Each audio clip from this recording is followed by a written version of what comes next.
और उस राज्य का नाम है कर्नाटक।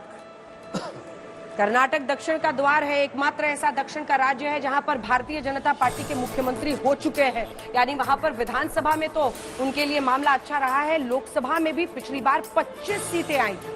51.75% वोट परसेंटेज के साथ भारतीय जनता पार्टी ने पिछली बार और लगातार वो कर्नाटक में जो लोएस्ट सीटें पिछले 4 इलेक्शंस में आई है वो है 17 सीट बीजेपी की।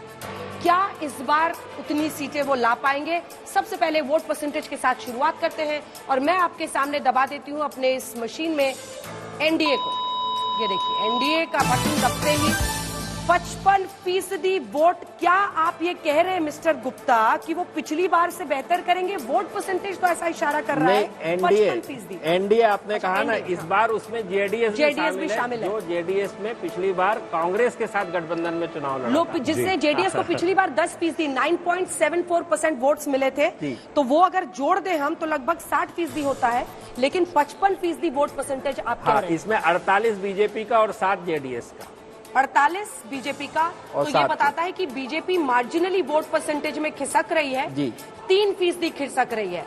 अब आइए, अब आपको इंडिया गठबंधन का जो नंबर है वो दिखा देते हैं कि वोट परसेंटेज क्या यहाँ पर आता हुआ दिखाई दे रहा है इंडिया गठबंधन का। इंडिया गठबंधन को पिछली बार वहां पर कांग्रेस पार्टी को, ये भी बहुत दिलचस्प है, 1 सीट लेकिन 41% और इस बार अगर आप देखें तो 41%। इसको जल्दी से समझाइए प्रदीप जी। 41% इनका खुद का वोट शेयर है कांग्रेस का, और आपने देखा है कि पिछले साल जो है विधानसभा चुनाव कांग्रेस ने जीते थे, तो यहाँ पे कांग्रेस पार्टी को गेन होता हुआ दिख रहा है। लेकिन जेडीएस चूंकि अब एनडीए के साथ चुनाव लड़ रही है, तो उस लिहाज से देखने के जाएंगे तो उतना बड़ा फायदा कांग्रेस को होता हुआ नहीं दिख रहा। हालांकि देखिए पिछली बार 30% से ज्यादा वोट परसेंटेज होने के बावजूद 1 सीट ही पिछली बार आई थी। तो ये भी दिलचस्प है, लेकिन उन्होंने अपना वोट परसेंटेज बढ़ाया है। अब बारी है आपको सीट्स बताने की। सब ये सोच रहे हैं कि अगर ये 400 पार वाला नारा जाना है तो कर्नाटक में परफॉर्मेंस बीजेपी को रिपीट करनी होगी।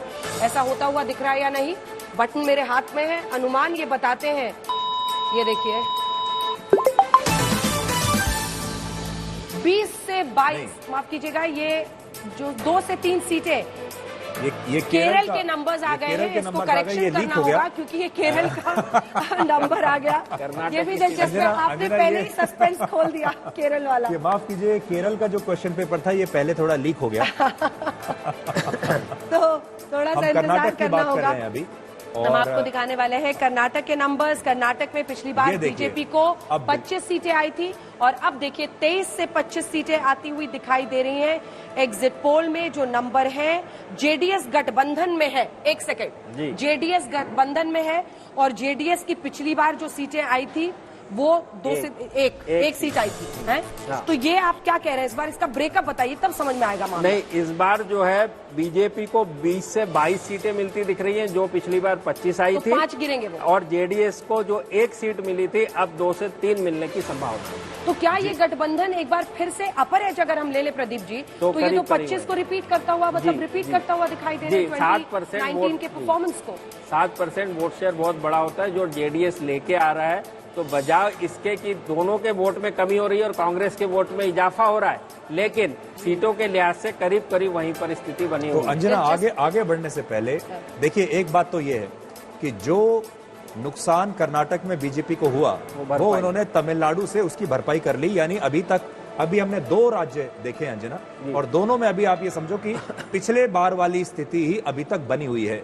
जो 303 वाली जो स्थिति थी पिछली बार की, अभी नो प्रॉफिट नो लॉस की सिचुएशन इस समय है बीजेपी की तमिलनाडु और कर्नाटक।